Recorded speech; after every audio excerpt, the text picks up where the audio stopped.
Alrighty, welcome in everyone to another edition of the GSMC College Football Podcast, brought to you by the GSMC Sports Network. I'm your host, as always, Tommy Brzee. It is Monday, July 15th around here, and we have a great show for you today. We're going to start talking a little bit about the SEC Media Days. They get underway today in Dallas. We will break down everything you need to know, some big-time talking points, the schedule, everything that you guys need to know going into these Media Days. Then we'll get into Kayden DOr and the incredible job that he has done at Bama since he's taken over in January.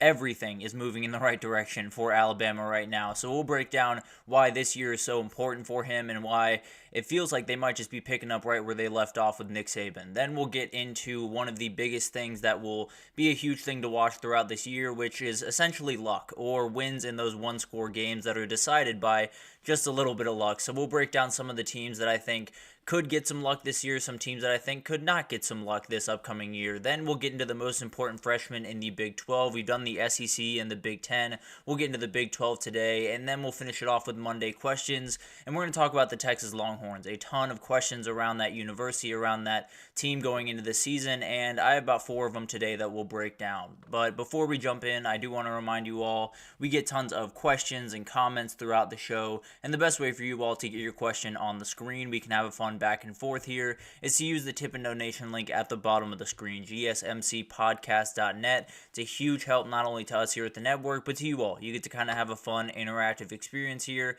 and that's always good for the both of us. Again, that's gsmcpodcast.net.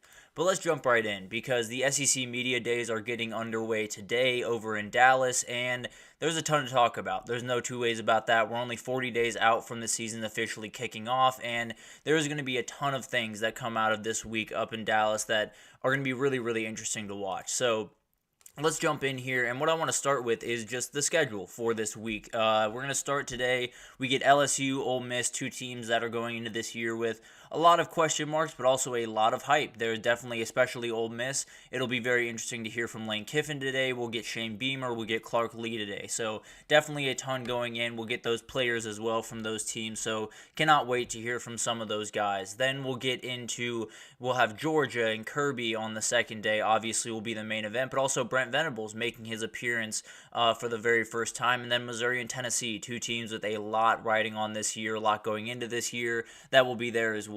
Wednesday is a huge day as well. We have Bama starting it off.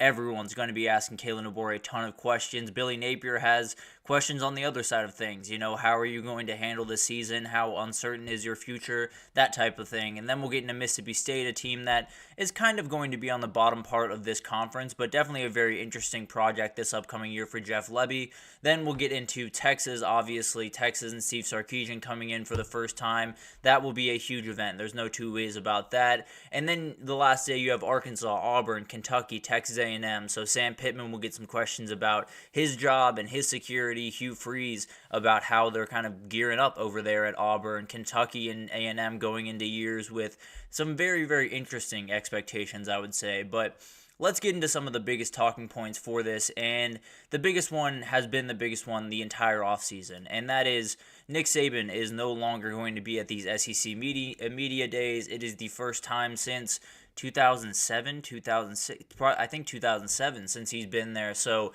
very, very weird. There's no two ways about that. Kayden DeBoer will be there in his stead, and it's a new era of Bama football. There's been a ton of reports about how certain things are different. The practices are a little bit less intense. There is some music playing. There's a little bit more of a relaxed nature around that program, and it'll be fascinating to hear from the head guy.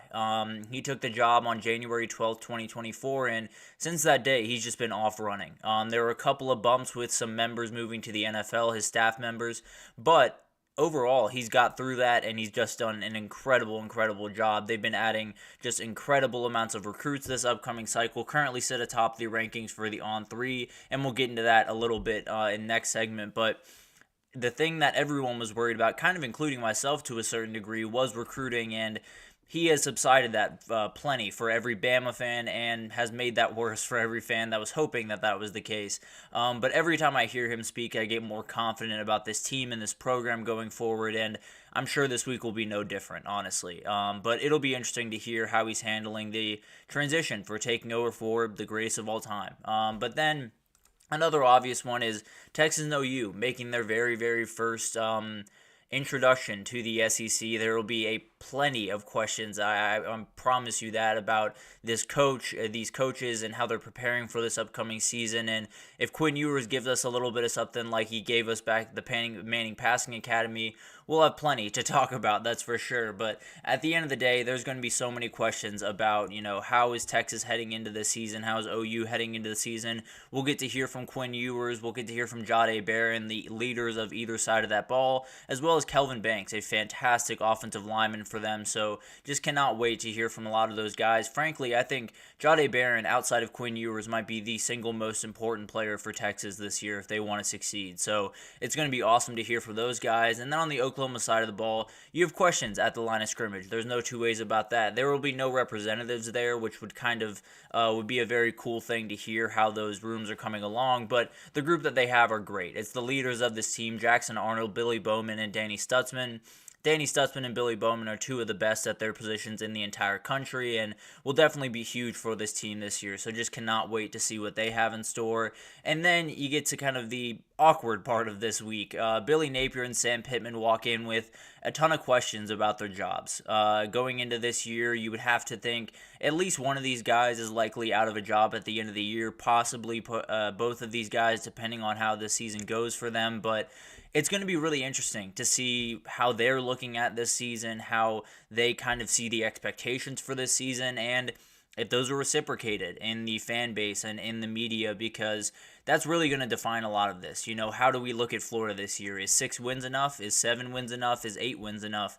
Because that will likely define if Billy Napier sticks around for longer than this year. So that'll obviously be a very interesting thing to watch. We likely won't get a ton of big-time quotes out of these two, but at the end of the day, it'll be fascinating to see just kind of their demeanor going into this season for sure. The big-time thing that I'm watching, maybe closest of all, is all of the quarterbacks that will be in attendance. 11 of the 16 teams are sending quarterbacks to Dallas.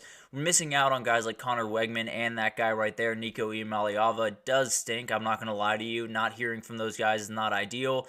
But at the end of the day, we still have plenty of guys to unpack. Frankly, the biggest surprises to me are no James Pierce for Tennessee, which is very interesting. I thought he definitely would be there. And then no Will Campbell for LSU. I thought he would absolutely be there. So very, very interesting choices there. But at the end of the day, the quarterbacks will not be hard to come by, that's for sure.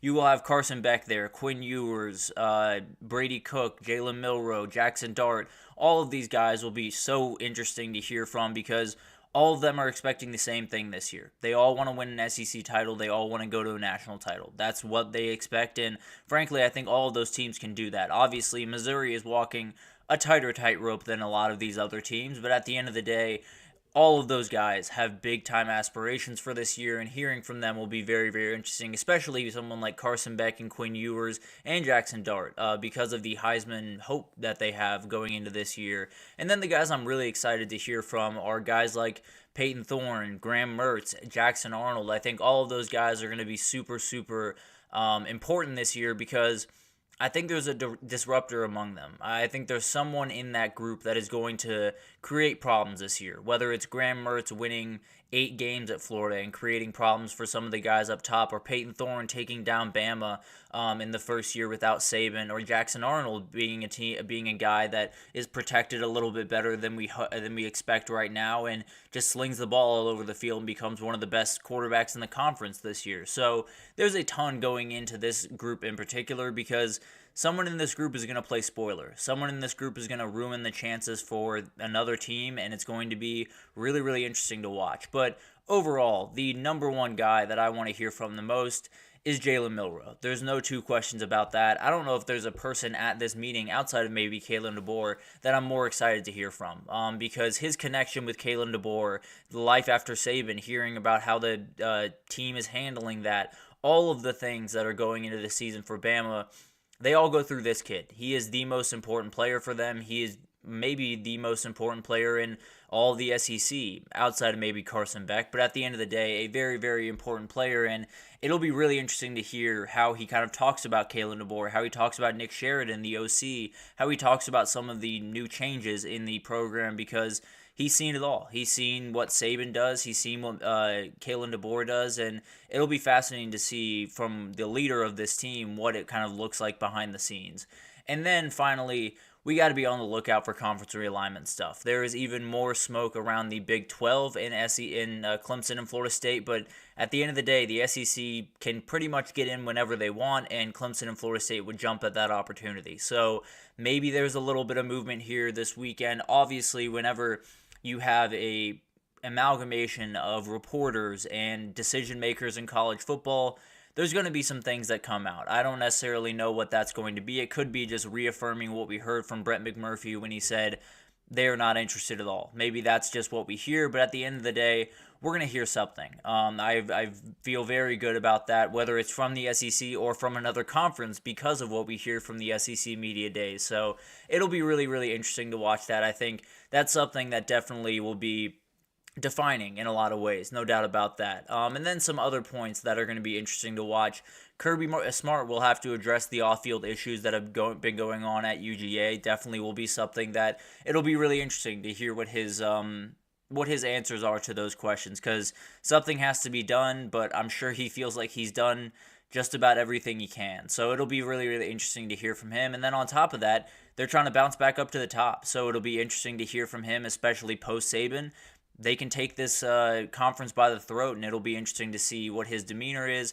Guys like Carson Beck and Quinn Ewers walking in with Heisman hopes. We talked about teams with promise this year. Missouri, Tennessee, LSU, Ole Miss will be fascinating to hear from about how they're viewing this upcoming season. And then any news around the House settlement and allocation of revenue sharing is always something we should be on the lookout for, and something we will definitely update you with as it comes through. So tons of stuff. There's no two ways about that. The SEC Media Days are always so much fun every single year, and this year is going to be the exact same. There's no two ways about that. It might just be even more explosive than it usually is. But at the end of the day, it's going to be awesome to listen to that. But let's move on. Let's take our first break here. When we come back, we're going to talk about Kayden DOr. He's been doing just absolutely incredible things at Alabama for the about 6 or 7 months that he's been the head coach there, but that doesn't change that everything is working exactly how he wants it to, and this year is going to be a really, really interesting case study to see what the future is under after Nick Saban. So we'll break all that down right after this, so stick with us.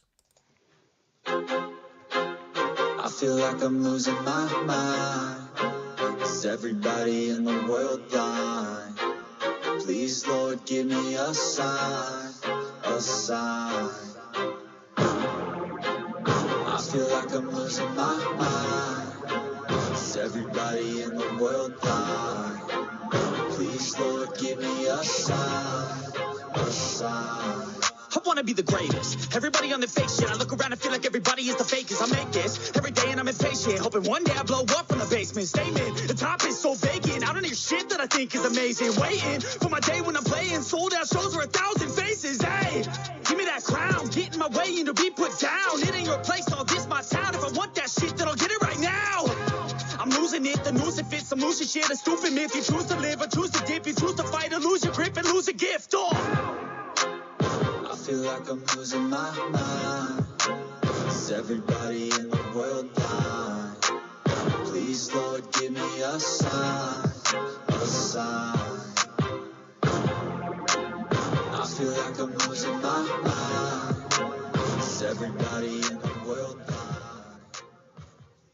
Alrighty, welcome back everyone. We just did a little bit of an update on the SEC Media Days, broke down all the biggest talking points going into this year. Obviously, Texas and OU joining the conference, no Nick Saban, which will be a huge topic of conversation, and also one in this new segment. And Alabama has been doing absolute work on the recruiting trail right now, and it's kind of sparked a question in me. Can Kayden DOr just pick up where Saban left off? I know that sounds crazy, and frankly, when I first thought about it when he was hired, I shrugged it off. I immediately thought, no one can do what Nick Saban did. No one can pull off what he pulled off.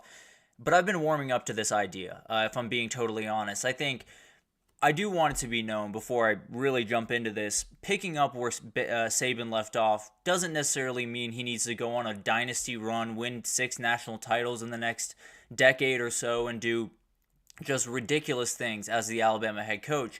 Because the reality was, Bama was likely taking a step back heading into this new era regardless, as a lot of teams in the upper echelon of this sport, we're going to take steps back during this new era. I mean, the SEC just added 2 very real players in Texas and OU. Those are going to be very important people. And then the 12-team playoff adds some hurdles. There's no two ways about that. You got to win more games to get to that coveted trophy at the end of the yellow brick road or whatever you want to call it. And then finally, no longer having to visit in the SEC. Obviously, they were in the SEC West, so they were already playing quite a tough schedule, but adding UGA to the schedule every now and then is not going to be an easy thing. So the reality was they were going to take a step back. That was just what was going to happen in the future of college football, but Kayden DOr is walking into a situation that was going to be tough regardless of that. Even if you are already going to take a step back, it could be quite large if you don't hit every single button the correct way, and he's doing that thus far. So it's going to be incredible to watch this team kind of develop over the years, but as of right now, I am struggling to find questions about Kayden DOr in the future at Bama. So I think the biggest thing in year one, obviously, and it's going to be a huge year for him for a million different reasons, but there's so many huge things to break down. Obviously, taking over for that guy, there's always going to be a bunch of things, but at the end of the day, apologies, messed up the segments there we go. But that guy right there, Jalen Milroe, is the most important player for this team. There is no two ways about that, and he has to get better at a very, very specific thing. That's the good news, actually. If you're a Bama fan, you don't wonder what the issue is with Jalen Milroe. You don't, search for it because there's not that many, to be totally honest with you. His legs are absolutely incredible. He throws a deep ball as well or maybe better than anyone in the entire country. It's incredible what he can do, but a jump needs to be made in what I like to call and what some people like to call a level 2 throw. Those are the throws where 10 to 20 yards or 10 to 25 yards depending on how you cut it, and it's kind of layering balls. It's putting a ball over a linebacker and under a safety, or over a corner and under a safety in zone coverage, whatever that looks like. It's those throws that make NFL quarterbacks. Whenever you talk about an NFL level throw, it's never the deep ball. It's never the one that, you throw 50 yards downfield and there's an open receiver running and he catches it, because most people can make those throws and they should be able to if you're a starting quarterback, especially at Alabama. But the ones that are NFL throws are the outs that are 20 yards downfield, are the digs that you have to fit into a window. All of those are hugely important throws, and they're the ones that Michael Penix just made a living off of last year. Jalen Milroe needs to do that. He needs to be much better in that category, because if he isn't, then this offense is going to miss something. It's not necessarily going to be bad, because I think the run game is going to be really, really good and give them a good foundation, but if they want to hit the lofty goals that they absolutely can, that's the guy that needs to come together. There's no two ways about that, and that's the one thing that he needs to do a lot better. But moving on to the schedule, there's going to be so much going into this year because, frankly, there's not a off week. I mean, they do get Mercer later in the year. That will be kind of a layup game, but to start the year, Western Kentucky and South Florida are not easy. I understand they should be wins, and if they're not wins, then we have a little bit of a problem, but WKU is going to throw the ball all over the field. Whether it's TJ Finley or Caden Veltkamp at quarterback, they're going to throw the ball, and they're going to be in attack mode from the jump. And if you're a Bama fan, you know that back end is a little bit of a worry, which we'll get into here in a second. And then USF, I mean, that Bama game last year, obviously Bama did not play their best football by a long shot, but USF played a part in that game, and they got better from a year ago. So this could be a game where Alex Golesh goes out there and tries to get his signature win as a head coach. I don't necessarily think it's going to happen, but it definitely is more of a hurdle than some teams have in those 2 out-of-conference games. Then you get into Wisconsin. Wisconsin's a big one, and then you get a bye. And then it's the biggest game of year one for Kayden DOr, and it's against Georgia at home. You don't necessarily have to win that game. I'll be totally honest. I don't think they have to win that game to do all the things they want to do, but that game will be very telling. It will show what the fans' expectations are going into that game. The reaction coming out if they do lose will give you a lot of idea of how they're going to handle the rest of the season depending on how it goes for Bama. So I think that's a game that not only will define the SEC hierarchy for quite a bit now, but at the end of the day, it will be very, very interesting to see kind of just how that game goes and the reaction from the fans after that game. The MLB draft coverage, I cannot remember when our MLB show is on, frankly. It's a little bit later in the day. I'm sure Sam will have you totally covered with everything that happened last night. Definitely a huge night in MLB, so he will definitely have you covered a little bit later in the day. I'm not exactly sure what time, but late afternoon, I believe, is when he's on. So definitely tune back in then. But Bama fans, obviously, getting back to this, the biggest worry here is the back end. You got to have a really good back end if you're going to compete in the SEC this year, especially with the quarterback play that you will be facing in the SEC this year. And having Malachi Moore and bringing in Keon Saab from Michigan makes this a little bit easier. But I do still have my worries. I think there is a big difference between Bama being good and Bama being elite because of how many good quarterbacks they're going to play, because of how many times people are going to attack you through the air throughout the year. You're going to have to be ready to go in a lot of these games. I mean, you get Georgia in week 4. It's not like you have a ton of time to really get up for that game and get ready for that game on the back end. And the guy that's going to hold probably the most power in how good they're going to be on that back end is Xavier Meny. He is so important. He's coming in as a freshman, and he's going to start as a freshman. There's no doubt about that. He is absolutely going to be the starter across from Domani Jackson, who is another guy I'm a little bit worried about in that back end. So the corner positions are not necessarily where you'd want them to be, but it doesn't mean they're not talented players. They absolutely can play really, really high-level football. It's just it might take them a little bit of time, which could be a little bit of a worry because that WKU game, while they should win it, if that back end shows a little bit of vulnerability during that game, then other teams are going to take notice of that and they're going to attack them. So a poor back end can absolutely lose you 2, 3, maybe even 4 games depending on how bad it is. So it's something that could kind of torpedo this season for Bama if it's not handled the right way and if they don't come out pretty much swinging right away. And then the final piece of this bunch, frankly, is the biggest one of the bunch. Saban is gone. This is no longer Saban's Alabama. A new era has officially started at Bama, and it's not going to be a Saban type run. I'm just being totally honest. We have not seen anything like what Saban did for those 14, 15 years while at Bama. And the big question is, what's the fan reaction when that happens? Because, frankly, it's just going to happen. Even if Saban was the head coach, there was no world where they were winning 6 national titles in the next 14 years just because of the hurdles that we talked about earlier. College football is a really, really fickle sport. People change their opinions wildly, very, very quickly. Honestly, on a week-to-week basis, they can change their entire opinion on a head coach or a player or a team overall.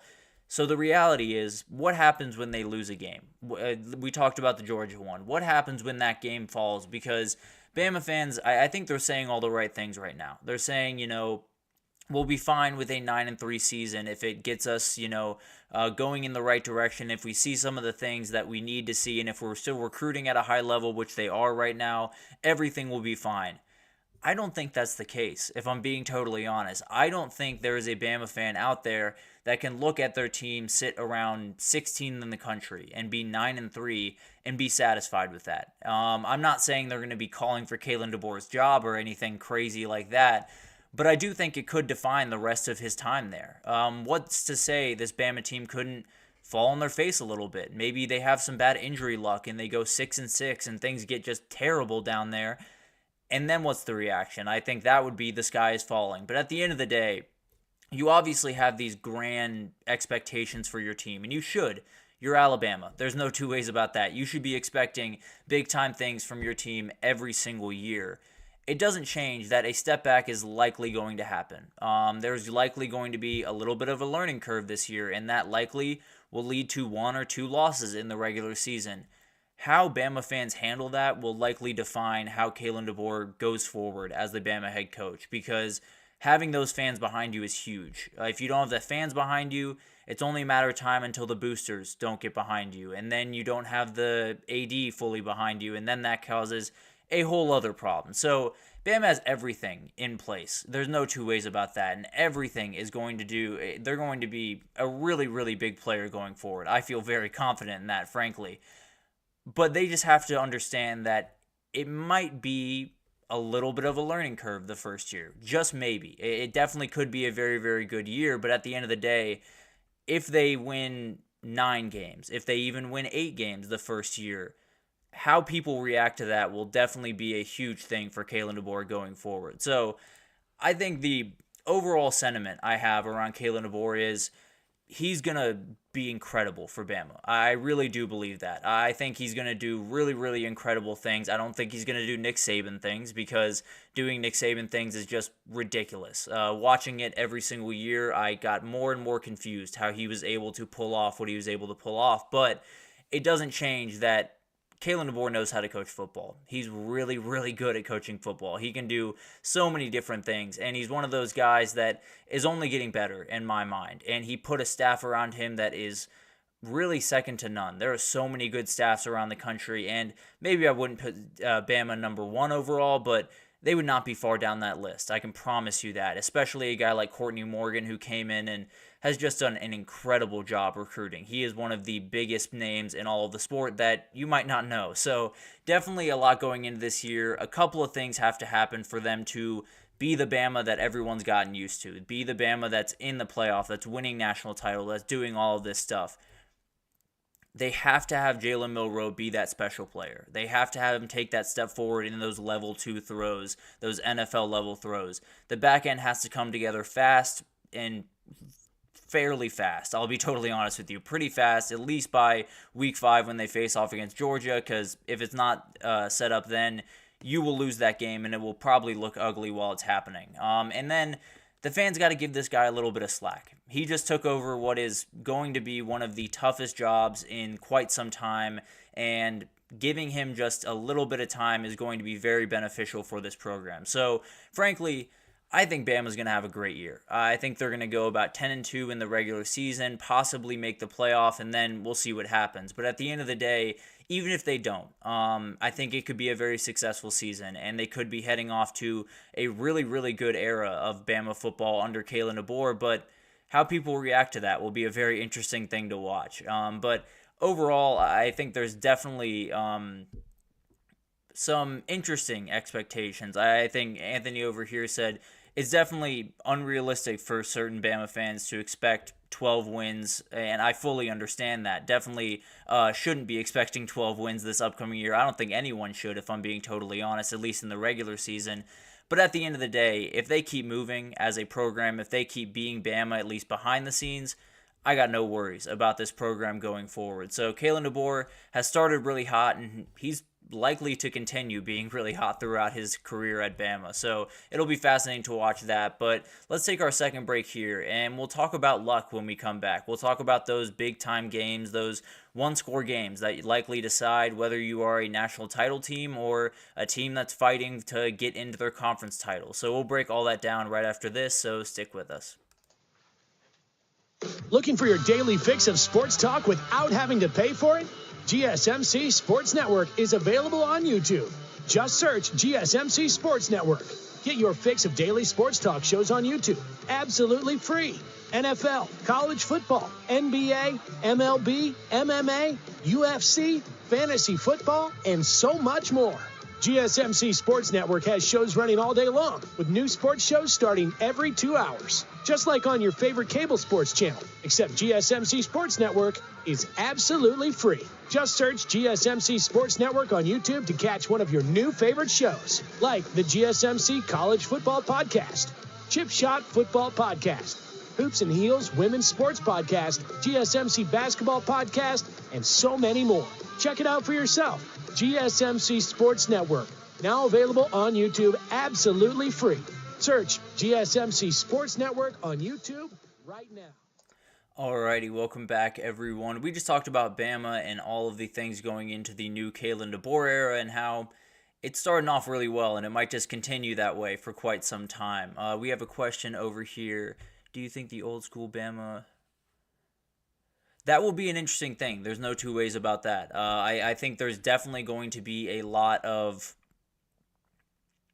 There's going to be a lot of change, let's just put it that way, on the scheme side of things, especially on the offensive side of the ball. I think Kane Womack will be a lot like what they like to do down there, but the offensive side is going to be a huge adjustment, and how Jalen Milroe especially adjusts to that this year is going to be probably the most defining feature if we're talking about Bama this upcoming year. But let's get into luck, and let's talk about the one-score games that define every single season. Over the last couple of years, we've seen some really remarkable runs. TCU and Washington took the world by storm and really made a lot of fans throughout the year, and it happened a lot in these games, in these one-score games that they were able to pull out off just will, honestly, over anything else. But let's start with Washington. I mean, they went 8-0 in one-score games a year ago, just absolutely ridiculous clip. They've been doing incredible things. Old Dominion had 11 one-score games, which is just ridiculous in and of itself, but they're the only team that's won every single one-score game a year ago. So that was what they did. They played really, really good football. They played really well on the lines of scrimmage for a lot of the season and did a ton of things that you need to do to win those one-score games. You know, not make mistakes, not beat yourself, do those things that just make sure that you're always going to be in the game. And then when you have Michael Penix and those slew of receivers, you're always going to have a chance to win it at the end. And then TCU went 6-1 in one-score games, and the only loss they had was the Big 12 championship game to KSU. That didn't end up mattering. But they also beat Texas. They also beat number 8 Oklahoma State by one score. So that was a team that was defined by that. And that was a lot of the veteran leadership of some of the guys on that team, but also just Sonny Dykes just being incredibly good at scheming those guys open and getting this team to be exactly who they need it to be, which is not necessarily overly special or do anything crazy, but execute. Day after day, just execute what they want to do, and they did that to just a ridiculous degree. So this year feels like we might just have multiple of these teams heading into this year because of the expanded field, because of how many games that I think are going to be really close this upcoming year. I think this one's going to be just a little bit more expansive when we come to this group. And I want to start with the group that Tom Fornelli was talking about over on CBS. He had kind of a luck index that he broke down for everyone, where he took the one-score games from last year and the one-score game, or took them from last year and essentially tried to pin down who were the teams that he was watching in particular, who were the teams that he found most interesting going into this year. He obviously tabbed TCU as a team that could bounce back from an 0-4 one-score games in 2023 back to at least closer to what they had in 2022. Washington was in the step back of the luck category. When you go 8-0 in one-score games, it's very unlikely you'll do that again this year. And then he also had teams like Kansas State were 1-4 in one-score games, even going 9-4 in the season. They were 1-4 in one-score games. If you even flip that on its head, that's a playoff team, no question about it. A&M went 0-4, definitely a team that could use some more. Virginia 2-5, and then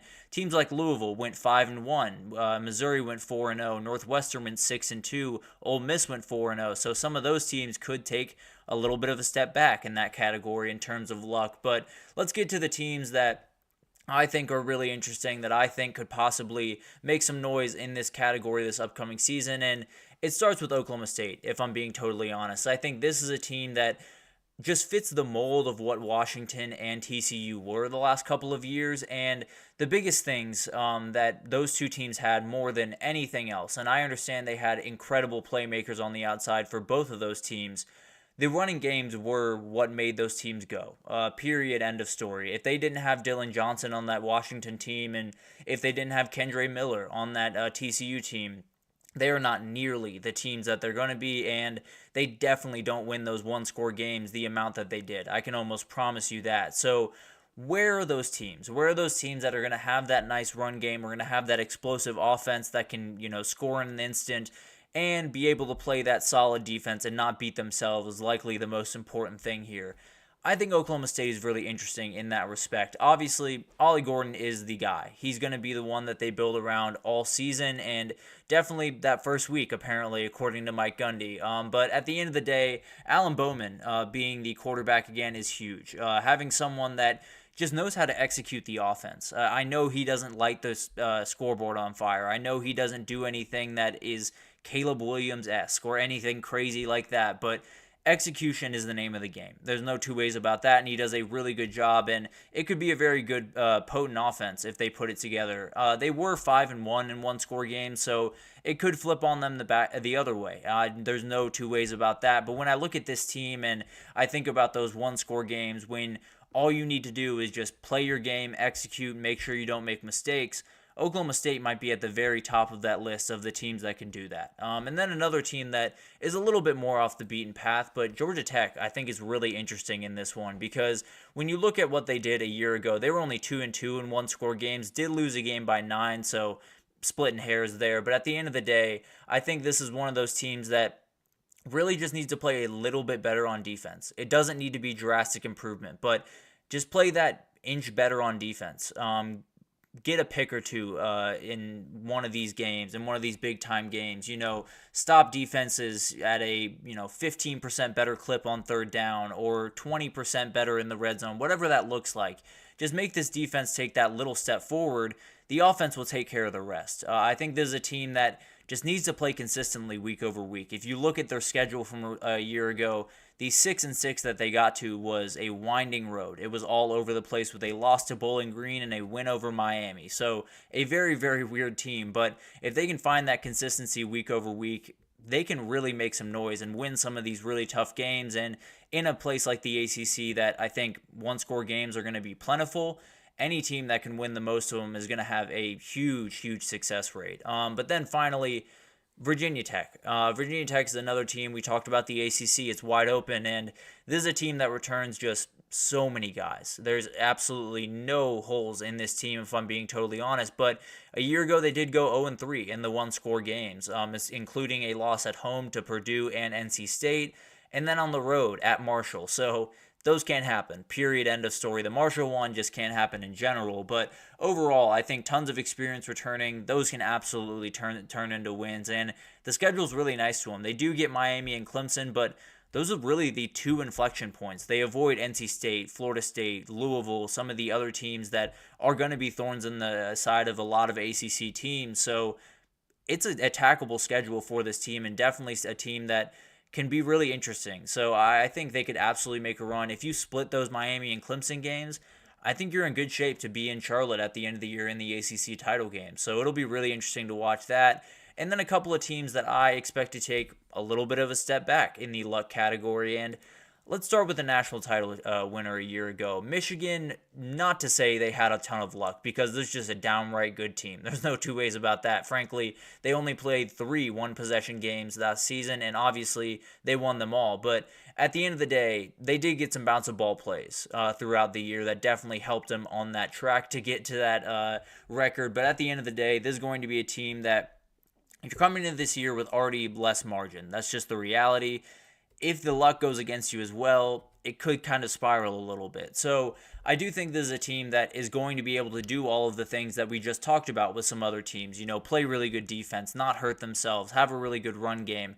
But also, when you come off a season like they just had, where it felt like just everything fell into place perfectly for Michigan to find their way to a national title, I think it's human nature to take a little bit of step back. Now, a step back could be going 10-2, which wouldn't be too bad by any means, but I do think there's a reality where you're just likely to take some type of step back, especially with the experience walking out the door. So that'll be a really interesting team to watch. And then I kind of want to unpack 2 teams here that were mentioned by Tom Fornelli that are really interesting going into this year. And the first one is Ole Miss, because the reality is, most people are betting on this team to be a huge player this upcoming year and possibly be a national title winner. And they went 4-0 in these games last year, including against teams like LSU and A&M that could easily flip this year and flip their entire season on its head. So I don't really worry about the talent. I think the talent's going to be totally fine, and it could offset this a bit for the Rebels. They could not have to deal with it as aggressively as I'm expecting, but the reality is this is a little bit of a reason to worry. What if those bounces go LSU's direction instead of Ole Miss's, or A&M's instead of Ole Miss's? And it'll be interesting to see if that takes a little bit of a step back. And if it does, how much does it really affect this team? How talented are they to overcome that? And then Missouri is a team that I want to unpack because they went 4-0 as well in these games and got some really big wins during that stretch. But at the end of the day, if this is going to happen, if they are going to take a step back in that category, it'll be somewhat because of luck, but it'll also be because this defense is just totally different.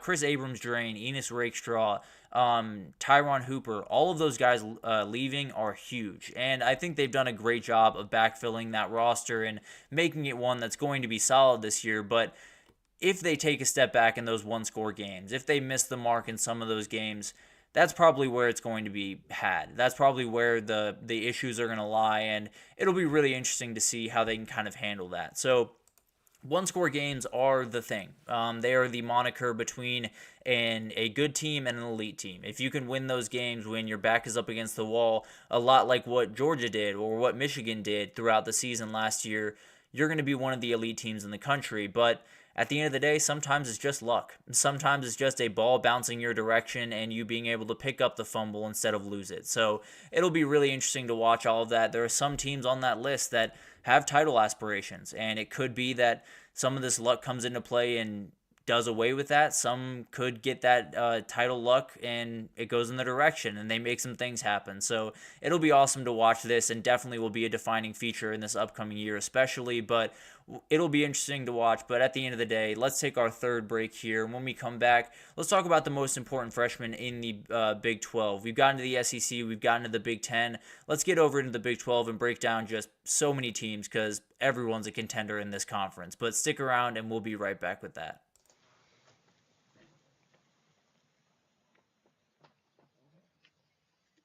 For the best and latest podcasts available anywhere, go to the podcast app on your cell phone and type in GSMC to access free content-rich podcasts on health and wellness, book reviews, sports, entertainment, relationships, social media, movies, technology, finance, and even weird news. Subscribe and download the GSMC Podcast Network's family of shows, available everywhere podcasts are found. Alrighty, welcome back, everyone. We just talked about the secret to a title run. That is essentially luck. In those one-score games, the teams that tend to come out on top in those games are the teams that tend to find their way to the national title or to the playoff, or at least in that conversation. So that'll definitely be a very interesting thing to watch throughout the year. But let's get into segment 4 here, and let's break down the most important freshmen in the Big 12 this upcoming year for all of the conference contenders. There's a lot of them, so we'll go ahead and jump right in here and move rather quickly through these groups, because there's a ton of guys to break down, and frankly, there's not too many freshmen that are going to be playing huge minutes this year in this conference because of the experience that just litters this conference. But there are a couple of guys that I definitely think could make some noise, or if they're called upon, could be huge players for their teams. And I want to start with Qui Lopez. He is a linebacker over at Utah now, and frankly, a big reason that I'm picking him is because of the logo that is on his chest right there. St. John Bosco is different. They are one of those high schools that if you go there and you start there, you are a different type of athlete. You are a different type of football player, and you approach the game in a different type of way, and that is all business. There's no two ways about that. They do just incredible work with so many great guys. That's actually where DJ Uiagalelei went way back in the day. So it's a remarkable school, and I think this kid is just another great player from this group. Obviously, the big kid in this freshman class is Zach Wilson's little brother, Isaac Wilson, who was just incredible in the spring day and could be their starter next year. But at the end of the day, they need a little bit of help on that defensive side of the ball in depth at that linebacker position, and I think this is a guy that absolutely could give it to him right away. So he could emerge as kind of a star and be huge for this team this upcoming year. But let's move along to Kansas State, and they have a wide receiver named JJDemps, and I absolutely love it. But he is someone that I think is going to be really interesting, because at the end of the day, Kansas State is not going to use a lot of young guys, but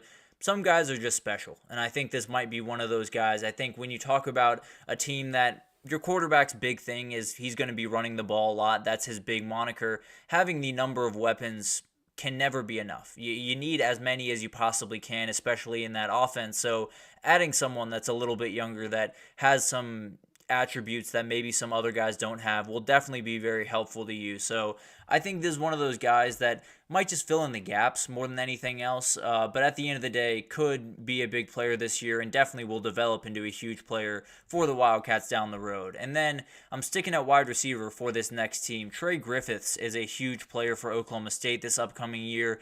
I think they have that front line of really, really talented veteran guys at Oklahoma State at the wide receiver position.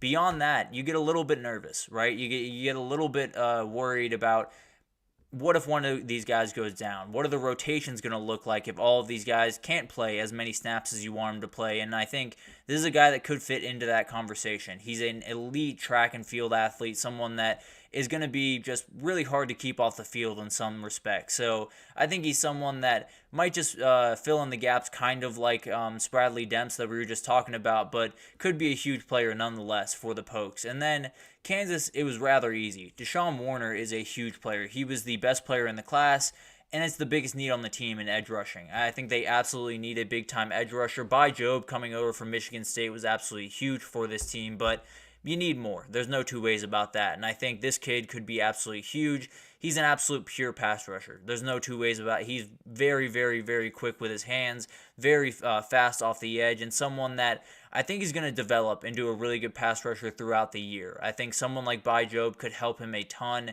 into becoming the player that he's capable of being, but he might just have to become it pretty quickly if this team wants to be and do the things that they want to do. There's no two ways about that. And then Iowa State, it's an O-lineman, like Iowa State would want. But A.J. Burton is a huge player for this team, and he's kind of funny. I can't exactly remember who the player was, but there was a player earlier on in this series that might not start, and A.J. Burton is probably not going to start first week for Iowa State. I feel pretty confident in that. It doesn't mean that he couldn't be thrust into action. And if you're thrust into action, especially behind the guy that he's currently behind, Jared Hufford, who is the best lineman that they have, there's going to be a lot on your shoulders. And frankly, I think he might just be the plug-in guy, the guy that whoever goes down, he might just be the first one off the bench, because I think he played tackle in high school. He's set up to play guard in college, so he can fit wherever you want him to fit. He's a very, very talented player, and I think he has a really, really bright future, but he might just have to come along pretty quickly for this team to be successful on the offensive line, at least in terms of depth. And then UCF, I look no further than Qui Birdsong. I think you had to look to the defensive side of the ball. The offense is pretty much spoken for. Gus Malzahn had brought in so many different guys, and he did on the defensive side as well, but they still need a little bit of help. I think this defense needs that little bit of a spark, that someone that maybe they're not thinking about right now, but ends up being a big player. I think this kid could be it. He's definitely a little bit leaner, as you can see, for that linebacker position, but is someone that can do a lot of really good things. Can play in coverage, is kind of that sideline-to-sideline type guy that you really, really do like. And I think whenever you have a defense that is going to be struggling, you need guys that are just flash in the pans. For whatever reason, they find it on weekends and they do just incredible things, maybe 3 weekends out of the 12-week season. That's the type of player that he could be, and that could be all that UCF needs, frankly. And then Micah Hudson was the easy one on here. I'll be totally honest, there's two very easy ones. He was the one, and he's one of only 2 5-stars that were recruited into the Big 12 this last cycle, which gives you another reason why there's not a lot of freshmen being used in the Big 12 this upcoming year, but I think he's going to be on the field early and often. Frankly, I think he's going to start the very first game, because he's impossible to keep off the field. There was everyone after this kid. I mean, Texas wanted this kid as bad as really anyone in the entire country. Texas Tech ended up getting him, and it's absolutely huge. And I think he's someone that could join that Michael Crabtree level of wide receiver at Texas Tech. I know that sounds crazy as a freshman coming in, and he's a very different type of receiver, but he can do some really, really incredible things in that uniform and could become the guy that Texas Tech fans remember for quite some time. I can promise you that. So very excited to see what he can do this year, but also just throughout his career at Texas Tech. And then Arizona, I have a running back because losing Jonah Coleman is absolutely huge.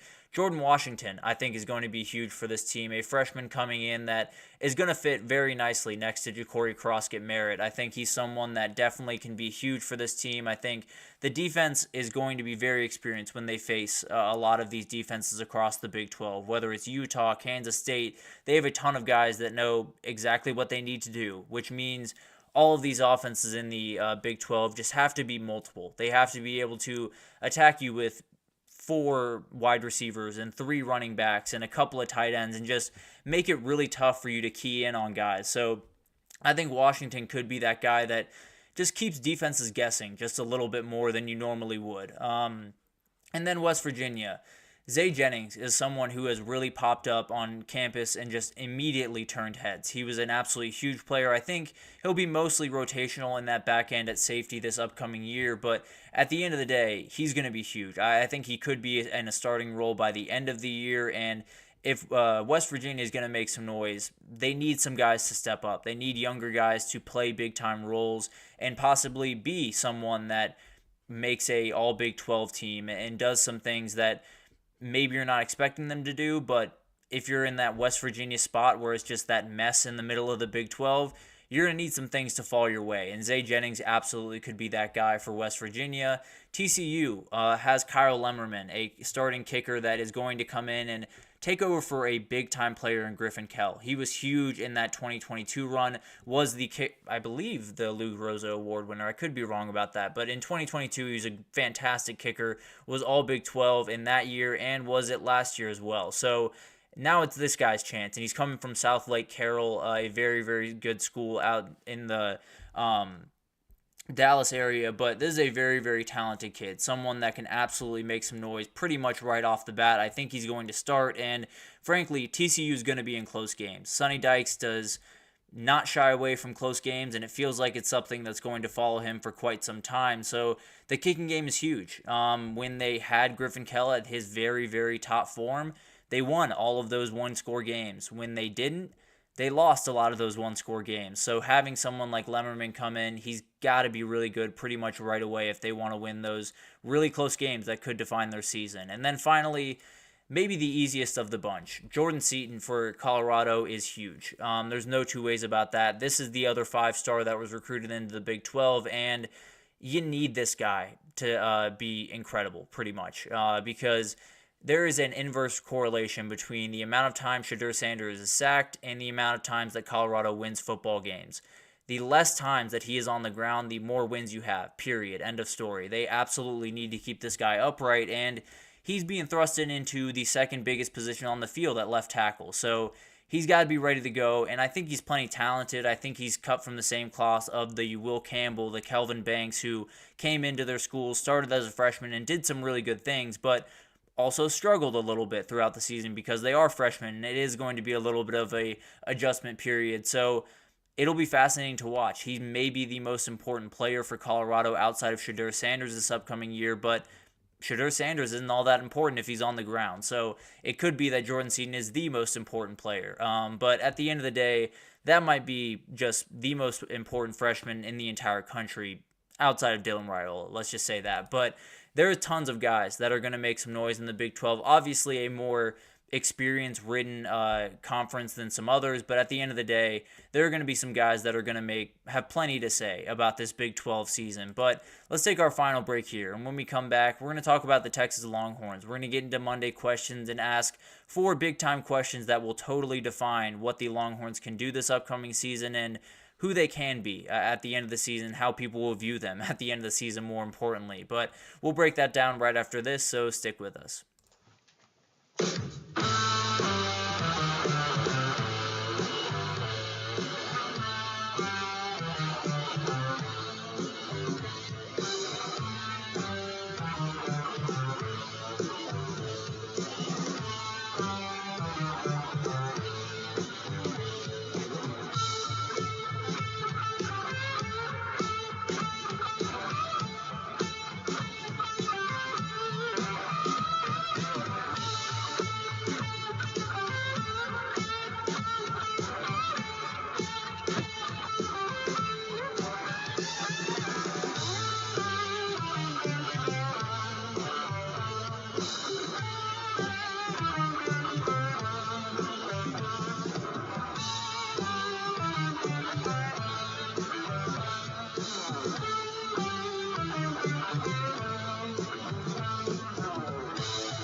Alrighty, welcome back everyone. We just continued our freshman lookout of all the impact freshmen for all of the conference contenders. Just got into the Big 12. We'll do the ACC tomorrow to wrap up that segment, but let's get into Monday questions, and let's talk about the Texas Longhorns because I have a ton going into the season. There's no two ways about that. They might be one of the most interesting teams going into this season, and one of the biggest questions is very, very specific, but it has so much to do with what Texas can be this upcoming year. How is Quinn Ewers deep ball? That is the big time question mark around pretty much every Texas fan's head right about now, because there were a ton of missed opportunities down the field for Texas a year ago. Quinn Ewers is a fantastic quarterback, and anything between 10 and 20 yards, or anything 20 yards and in, is money. There's no two ways about that. There are very few quarterbacks in the country that are better than him when it's 20 yards and in. Beyond that, it gets a little bit sketchy, and he missed a ton of big-time opportunities, and opportunities that could make these really close games that you've seen from Texas over the last couple of years a little bit wider, and definitely make them a little bit more comfortable of wins. And the Texas wide receiving core is going to be fast. They're not only fast, they're stupid fast. It's just insane the amount of guys they have that can just go on that offense. But at the end of the day, you got to be able to hit them. And that's the big time question mark for Quinn Ewers. One of the things that I've seen over the offseason, I believe it was Daniel Jeremiah that was breaking him down, and he was scouting him and said his deep ball is one of the prettiest balls in all of the country. He just puts too much air under it. He just allows these really speedy wide receivers that you want to put a little bit of air under it and let them run under the ball, but you can't just float the ball up there and then it looks like a sitting duck. I don't know if anyone saw that TCU throw that got picked off that was remarkably saved by Jordan Whittington, but that was a bad ball, and that was the epitome of what Daniel Jeremiah was talking about right there. And that's the difference this year. If he opens that up, if he hits that ball consistently, he has Heisman written all over him. I'll be totally honest with you. There are very few passes that this guy can't make. If he makes the deep ball passes, it's just going to be almost game over for every defense that faces Texas this upcoming year. And then watching him, the biggest thing is just the timing of the footwork.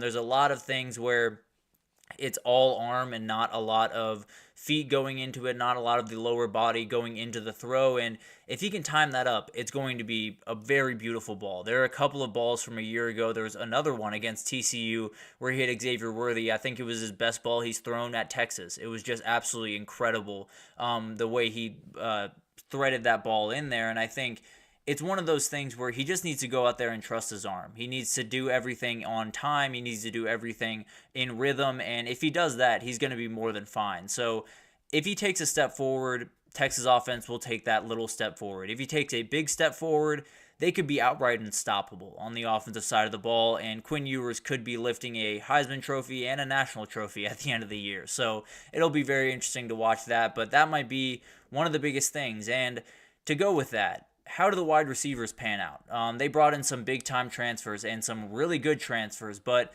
how do they fit into this offense? Do they fit in the way that everyone is hoping they will, and can they make the plays that you need them to make? Because you lost some really good guys from a year ago. Xavier Worthy, A.D. Mitchell, Jordan Whittington we just talked about, Jatavian Sanders as well. All those guys are out the door. And you added Isaiah Bond, who is going to be the marquee name. He's the headliner. He's the guy that's going to be on all the quarterback wide receiver duo rankings that you'll see as the season starts to come up, and he's the one that will likely be the highest draft pick at the end of the year.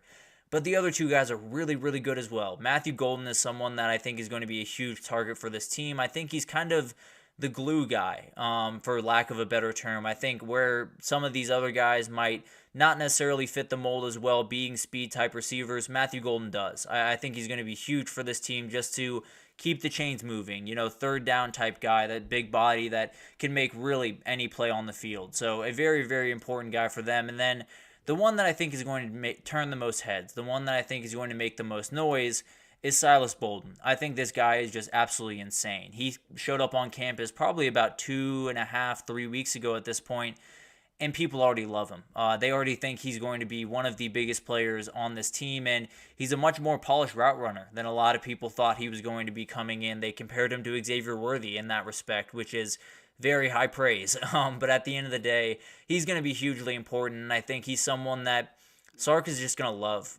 You can line him up all over the field. You can use him all types of ways. And once you get the ball in his hands, he's a very, very special athlete. So I think he's going to be hugely important. They absolutely need these guys to step up. They need these guys to hit. I think as long as two of the three hit, they'll be more than fine. But frankly, it looks like all three of them are going to be fantastic players. And on top of that, you have a slew of young guys that I think are going to be great, including Jonte Cook, DeAndre Moore, a ton of others. But at the end of the day, there's going to be a ton on these three transfer receivers. And if they come together, I think this could be, again, just a ridiculous offense in so many different ways. And then another big question mark, those D linemen. How do you replace Byron Murphy and Tavondre Sweat? Because that was the difference maker a year ago. That was the reason that Texas won as many games as they did, and that's the reason they had one of the best seasons they've had in quite some time, were the two guys up front. They were hugely important, and they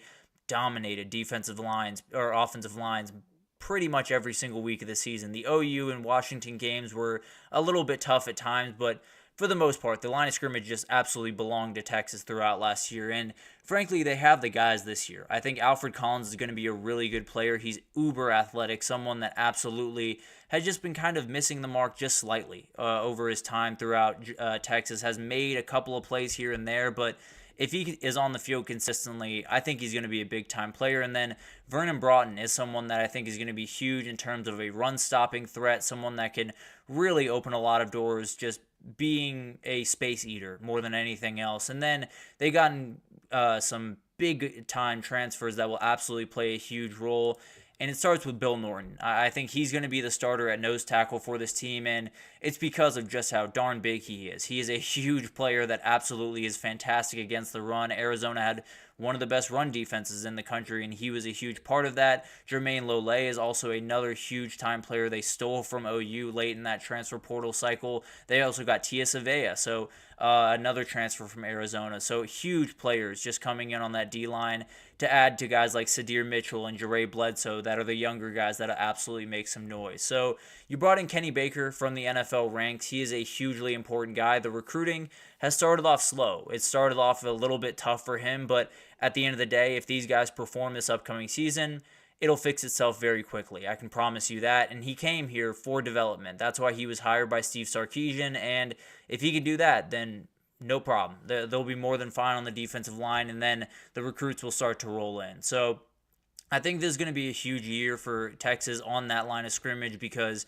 if they miss this year and get dominated, it's going to be really hard to recover recruiting-wise because of having an NFL guy at that position. But if they can perform and do what they did a year ago, or at least 75% of what they did a year ago, I think they'll be more than fine going forward at that position. And then what's the biggest threat to Texas as they move into the SEC this upcoming year? Because everyone's talking about all the hurdles, and the one thing that I've heard a million times is the physicality.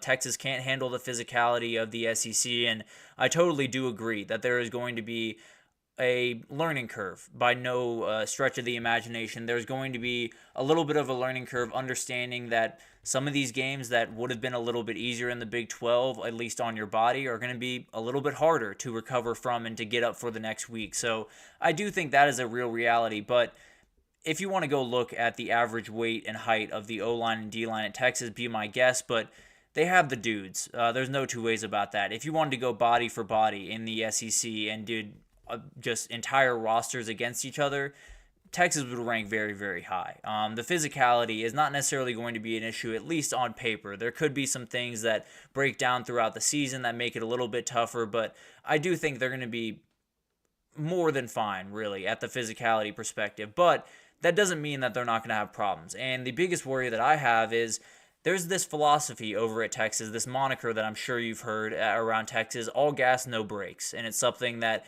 Steve Sarkisian brought in and he's kind of kept throughout his time. That has not been the way he's called plays in some of his games. I'll be totally honest. He starts just pedal to the metal. He starts really, really fast, has a beautiful designed 15 plays, does an incredible job getting his team on the board early.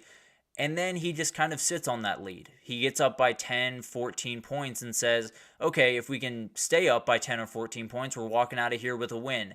that cannot be the way that he calls plays this year, because if it is, you're going to lose those games. I'm just being totally honest with you. That Kansas State game was very, very close, and it did not have to be in a lot of respects. There were some play calling things that happened throughout that game that just didn't need to happen, whether it was in the second or third quarter or just portions of different quarters where they just go stagnant, and it makes absolutely no sense. But at the end of the day, when you're playing all these incredible offenses and when you're attacking teams like Georgia and teams even like Oklahoma and some of the other teams that they're going to have to face, you don't have the ability to take your foot off the gas. You don't have the ability to say, okay, we have a good, 2-possession lead. Let's just start to run the ball more often, run the clock. You can't do that unless, it's the fourth quarter and late in the fourth quarter. Then I'm more than fine with that. But Steve Sarkisian would start doing it in like early third quarter or late second quarter, and it would cause so many problems down the stretch where their offense just wasn't good in a lot of stretches of last season. So this is one of those things that can be fixed. There's no two ways about that. And Steve Sarkisian, I think, understands that it's something that has to be fixed. But you can't have games that go down to the wire every single week in the SEC and expect to come out unscathed. You're going to got a lot of those games, and you got to make sure that you hit on pretty much every single play. So when he comes out and has a beautiful 15-play drive and they score a touchdown, the next drive's got to be just as good, and the drive after that's got to be just as good. You won't be totally successful every single drive, but you got to be able to at least keep your foot on the gas and at least be executing the way that you execute as Texas. Don't get away from your game plan. Don't get timid or worry about just keeping the lead. Go after it throughout the entire game, and if you don't, then I think there's a couple of more losses on here that we maybe don't see right now for Texas. So that was my biggest worry for Texas throughout all of last season and going into this season is, if you take your foot off the gas, what happens? Because in the SEC, it could be a lot worse than what it was in the Big 12. But it'll be very interesting to see what the play calling looks like going into the season and how it kind of develops throughout. But that'll do it for this edition of the GSMC College Football Podcast presented by the GSMC Sports Network. Your support means a lot to us, so please remember to subscribe to the show, leave a positive review. It does make a huge difference for us. Also, follow us on Facebook, Twitter, TikTok, Instagram, all of the social pages for all of the content and updates you could possibly need. We just have incredible people doing awesome work across every single sport you could want. So definitely come over to GSMC and we have you totally covered. Today is the day that College Football 25 comes out, so at 4 p.m., I'm sure a lot of you will be loading that up just like me, so cannot wait for that. Might be back with a review tomorrow, honestly, but at the end of the day, thank you once again for listening, and I will see you guys tomorrow. Mm-hmm. Mm-hmm. Mm-hmm.